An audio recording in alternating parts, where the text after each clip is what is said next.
17 বছরের সম্পর্ক এক নিমিষেই শেষ। বিএনপির যে বাঘিনী সংসদে দাঁড়িয়ে সরকারের বুকে কাঁপন ধরাত, আজ তাকেই কিনা ঘাড় ধাক্কা দিয়ে বের করে দিল বিএনপি। রাজনীতির মাঠে এক মহা নাটকীয় মুহূর্তের সাক্ষী হল পুরো বাংলাদেশ। 30 ডিসেম্বর দিনটি বিএনপির ইতিহাসের পাতায় লেখা থাকবে এক কালো অধ্যায় হিসেবে। একদিকে দলের মা এবং আপোষহীন নেত্রী বেগম খালেদা জিয়ার চিরবিদায়, আর অন্যদিকে ঠিক এই শোকের মুহূর্তেই দলের অন্যতম লড়াকু সৈনিক রুমিন ফারহানার বহিষ্কার। তারেক রহমান দেশে ফিরেই বুঝিয়ে দিলেন তিনি কতটা কঠোর। দলের হাইকমান্ডের সিদ্ধান্তকে রীতিমতো বুড়ো আঙুল দেখিয়ে নিজের জেদে অটল রইলেন ব্যারিস্টার রুমিন ফারহানা। আর রুমিনের এই দুঃসাহসের চড়া মাসুল এবার তাকে দিতে হলো। তারেক রহমান দেশে পা রাখার সাথে সাথে তার নির্দেশে দল থেকে ছুঁড়ে ফেলা হলো রুমিনকে। যে দলের জন্য তিনি দিনরাত এক করে লড়েছেন, সেই দল থেকেই তাকে এমন অপমানজনকভাবে বিদায় নিতে হবে তা হয়তো রুমির নিজেও স্বপ্নে ভাবেননি। ঘটনার শুরুটা বেশ নাটকীয়। বিএনপির হাইকমান্ড থেকে যখন ব্রাহ্মণবাড়িয়া 2 আসনে প্রার্থী হিসেবে শরিক দলের নেতাকে বেছে নেওয়া হলো, তখন থেকেই বারুদ জমছিল। সবাই ভেবেছিল দলের প্রতি অনুগত থেকে রুমিন ফারহানা হয়তো চুপচাপ এই সিদ্ধান্ত মেনে নেবেন, কিন্তু বাস্তবে ঘটল তার ঠিক উল্টোটা। তারেক রহমানের সিদ্ধান্তকে তোয়াক্কা না করে রুমিন ফারহানা সোজা জানিয়ে দিলেন তিনি মাঠ ছাড়বেন না। দলের কঠোর নির্দেশ অমান্য করে তিনি স্বতন্ত্র প্রার্থী হিসেবে মনোনয়নপত্র জমা দিলেন। আর এতেই নড়ে চড়ে বসল বিএনপির শীর্ষ নেতৃত্ব। প্রশ্ন হল, কেন তারেক জিয়া দেশে ফিরেই রুমিন ফারহানাকে আর সহ্য করতে পারলেন না? কেন রুমিন দলের সিদ্ধান্তকে তোয়াক্কা না করে একাই লড়ার সাহস দেখালেন? এই বিদ্রোহের পেছনে কি শুধুই এমপি হওয়ার লোভ, নাকি লুকিয়ে আছে পুরনো কোনো ক্ষোভ? রাজনীতির অন্দরমহলের খবর যারা রাখেন তারা বলছেন এই দ্বন্দ্ব আজকের নয়। রুমিন ফারহানার আকাশচুম্বী জনপ্রিয়তা এবং তার নিজস্ব বলয় তৈরি করা নিয়ে হাইকমান্ড আগে থেকেই কিছুটা বিরক্ত ছিল। তার ওপর তারেক রহমানের উপস্থিতিতেই সরাসরি বিদ্রোহ করে বসা যেন কফিনে শেষ পেরেক ঠুকে দিল। রুমিন ফারহানা যে সহজে দমে যাওয়ার পাত্রী নন, সেটা তার রক্তেই নেশে আছে। তার এই বিদ্রোহী আচরণের পেছনের কারণ খুঁজতে হলে আমাদের ফিরে তাকাতে হবে অতীতে। রুমিন ফারহানার পরিচয় শুধু বিএনপির নেত্রী নয়, তার সবচেয়ে বড় পরিচয় তিনি মহান ভাষা সৈনিক অলি আহাদের মেয়ে। অলি আহাদ ছিলেন সেই নেতা যিনি সারা জীবন আপোষহীন রাজনীতি করেছেন। অন্যায়ের প্রতিবাদ করতে গিয়ে তিনি কখনোই কারো চোখ রাঙানিকে ভয় পাননি। ইতিহাস আজ যেন বড় অদ্ভুতভাবে ফিরে এলো। 1973 সালে অলি আহাদ যেমন তৎকালীন আওয়ামী লীগের প্রবল জোয়ারের বিপক্ষে দাঁড়িয়ে স্বতন্ত্র নির্বাচন করার সাহস দেখিয়েছিলেন, ঠিক একইভাবে 2025 সালে এসে তার মেয়ে রুমিন ফারহানা একই কাজ করলেন। বাবার মতোই তিনি দলের সিদ্ধান্তের বাইরে গিয়ে নিজের নীতিতে অটল রইলেন। বাবার রক্তে যার ধমনীতে, তিনি কি আর হাইকমান্ডের ধমকে চুপ থাকেন? রুমিন প্রমাণ করলেন তিনি অলি আহাদেরই মেয়ে, স্রোতের বিপরীতে যাওয়াই যার স্বভাব। গত 17 বছর ধরে বিএনপির রাজনীতির সাথে ওতপ্রোতভাবে জড়িয়েছিলেন রুমিন ফারহানা। টক শো থেকে রাজপথ, কোথায় ছিলেন না তিনি? যখন বিএনপির অনেক বড় বড় নেতা মামলার ভয়ে গর্তে লুকিয়েছিলেন, তখন রুমিন ফারহানা একাই বাঘিনীর মতো সরকারের বিরুদ্ধে কথা বলেছেন। সংসদে দাঁড়িয়ে তার ক্ষুরোধার বক্তব্য সরকারের অনেক মন্ত্রীর বুকে কাঁপন ধরিয়ে দিত। সেই রুমিন ফারহানাই আজ নিজ দলেই অবহেলিত। যে দলের জন্য তিনি এত ঘাম ঝরিয়েছেন, সেই দলই আজ তাকে ঘরের শত্রু বিভীষণ মনে করছে। রাজনীতির দাবা খেলায় তারেক রহমান হয়তো ভেবেছিলেন রুমিন ফারহানাকে সাইড লাইন করে দিলে তিনি চুপ হয়ে যাবেন, কিন্তু রুমিন ফারহানা যে চুপ থাকার মানুষ নন, সেটা তিনি হাড়ে হাড়ে বুঝিয়ে দিলেন।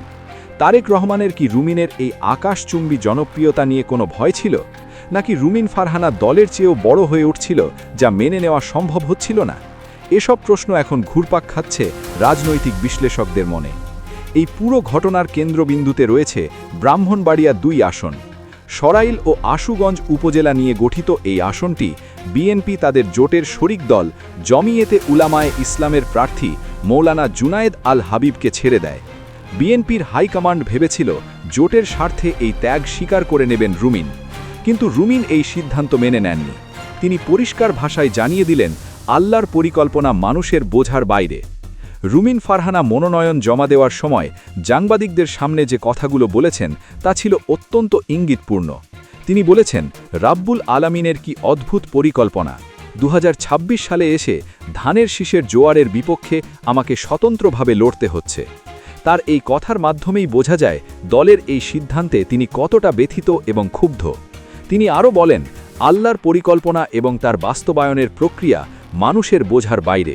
রুমিন ফারহানা শোলে না দাঁড়ানোয় এখন জোট প্রার্থীর ঘাম ছুটিয়ে দিচ্ছে তার জনপ্রিয়তা। মৌলানা জুনায়েদ আল হাবিব যদিও ধানের শীষের সমর্থন পাচ্ছেন, কিন্তু মাঠের চিত্র বলছে ভিন্ন কথা।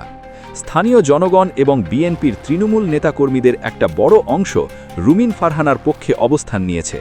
তিনি দলের সিদ্ধান্তকে তোয়াক্কা না করে বললেন, আমি জনগণের প্রার্থী। তিনি স্পষ্টভাবে জানিয়ে দিয়েছেন, বড় দল হিসেবে বিএনপির ব্যস্ততা অনেক, তাই তিনি মানুষের প্রার্থী হিসেবে জনগণের সমর্থন নিয়েই নির্বাচনে জয়ী হতে চান। আর এভাবেই তারেক জিয়ার লাল নোটিশকে তুড়ি মেরে উড়িয়ে দিলেন রুমিন। জানিয়ে দিলেন তিনি কারোর দাবার গুটি হতে আসেননি। তার এই অনড় অবস্থান বিএনপির জন্য বড় ধরনের মাথা ব্যথার কারণ হয়ে দাঁড়িয়েছে। রুমিন ফারহানা যদি নির্বাচনে জয়ী হয়ে আসেন, তবে তা হবে তারেক রহমানের সিদ্ধান্তের বিরুদ্ধে এক বড় চপেটাঘাত। আর এ কারণেই তড়িঘড়ি করে তাকে দল থেকে বহিষ্কারের মতো কঠোর সিদ্ধান্ত নেওয়া হলো। 30 ডিসেম্বর দুপুরে বিএনপির সিনিয়র যুগ্ম মহাসচিব রুহুল কবির রিজভী স্বাক্ষরিত এক বিজ্ঞপ্তিতে রুমিন ফারহানাকে দলের প্রাথমিক সদস্য পদ সহ সকল পর্যায়ের পদ থেকে বহিষ্কার করা হয়।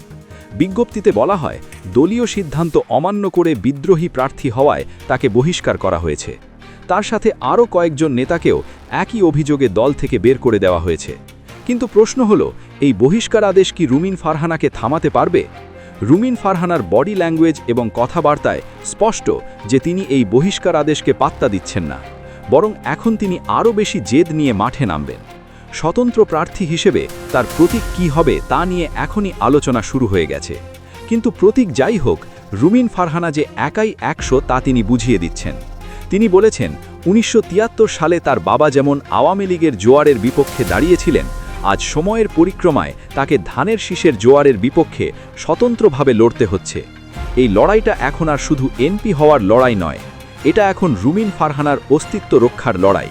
এটা তার আত্মসম্মানের লড়াই। 17 বছর ধরে যে দলের জন্য তিনি নিজের জীবন যৌবন সব দিয়ে দিলেন, সেই দল যখন তাকে ছুঁড়ে ফেলে দিল, তখন তার সামনে আর কোনো পথ খোলা ছিল না। তিনি বেছে নিলেন বিদ্রোহের পথ, তিনি বেছে নিলেন বাবার দেখানো পথ।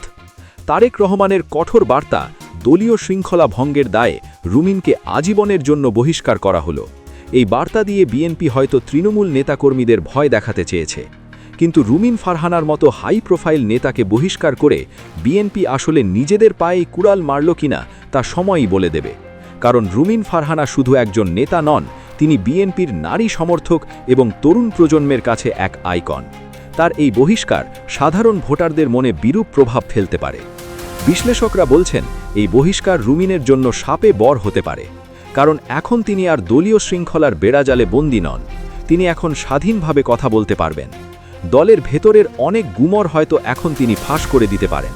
আর যদি তিনি স্বতন্ত্র হিসেবে জিতে আসেন, তবে বিএনপির রাজনীতিতে এক নতুন মেরুকরণ শুরু হবে। তখন হাইকমান্ডকে তাদের সিদ্ধান্ত নিয়ে নতুন করে ভাবতে হবে। ব্রাহ্মণবাড়িয়া 2 আসনে এখন ত্রিমুখী লড়াইয়ের আভাস পাওয়া যাচ্ছে। একদিকে বিএনপির সমর্থনে জোটের প্রার্থী জুনায়েদ আল হাবিব, অন্যদিকে স্বতন্ত্র প্রার্থী হিসেবে বাঘিনীর রুমিন ফারহানা। মাঠের লড়াইয়ে কে জিতবে তা এখনই বলা যাচ্ছে না, তবে রুমিন ফারহানা যে জোট প্রার্থীর ঘুম হারাম করে দিয়েছেন তা নিশ্চিত। স্থানীয় ভোটাররা বলছেন, রুমিন ফারহানার ব্যক্তিগত জনপ্রিয়তা অনেক বেশি, বিশেষ করে নারীদের মধ্যে তার ব্যাপক গ্রহণযোগ্যতা রয়েছে। রুমিন ফারহানা মনোনয়ন জমা দেওয়ার পর থেকেই তার নির্বাচনী এলাকায় ব্যাপক শোডাউন করছেন। হাজার হাজার মানুষ তার মিছিলে যোগ দিচ্ছে। এই জনস্রোত দেখে বিএনপির স্থানীয় নেতারাও দ্বিধায় পড়ে গেছেন। তারা কেন্দ্রের নির্দেশ মানবেন নাকি তাদের প্রিয় নেত্রীর পক্ষে কাজ করবেন তা নিয়ে দোটানায় আছেন। রুমিন ফারহানা নিজেও এই সুযোগটিকে কাজে লাগাচ্ছেন। তিনি বারবার বলছেন, আমি আপনাদের মেয়ে, আমি আপনাদের বোন, আমাকে একটিবার সুযোগ দিন। রাজনীতির মাঠে কেউ কারোর স্থায়ী বন্ধু বা শত্রু নয়। আজ যে রুমিন ফারহানা বিএনপির শত্রু, কাল হয়তো পরিস্থিতি বদলে গেলে তিনি আবার দলের কাণ্ডারি হয়ে উঠবেন। কিন্তু বর্তমান বাস্তবতা হল, রুমিন ফারহানা এখন বিএনপির জন্য বড় চ্যালেঞ্জ। তারেক রহমান তাকে দল থেকে বের করে দিয়ে হয়তো ভেবেছিলেন আপদ বিদায় হল, কিন্তু রুমিন ফারহানা বুঝিয়ে দিচ্ছেন তিনি আপদ নন, তিনি ছিলেন দলের সম্পদ। আর সেই সম্পদকে হেলায় হারিয়ে বিএনপি এখন বড় বিপদে। সামনের দিনগুলোতে এই নাটক আরও জমবে। নির্বাচন যত ঘনিয়ে আসবে, উত্তাপ তত বাড়বে। রুমিন ফারহানা কি তার বাবার মতো ইতিহাস গড়তে পারবেন, নাকি দলীয় মেশিনারিজের কাছে তাকে হার মানতে হবে? তবে হার জিতের চেয়ে বড় কথা হল, রুমিন ফারহানা যে সাহস দেখিয়েছেন তা বাংলাদেশের রাজনীতিতে বিরল। হাইকমান্ডের মুখের উপর না বলার সাহস খুব কম নেতারই থাকে।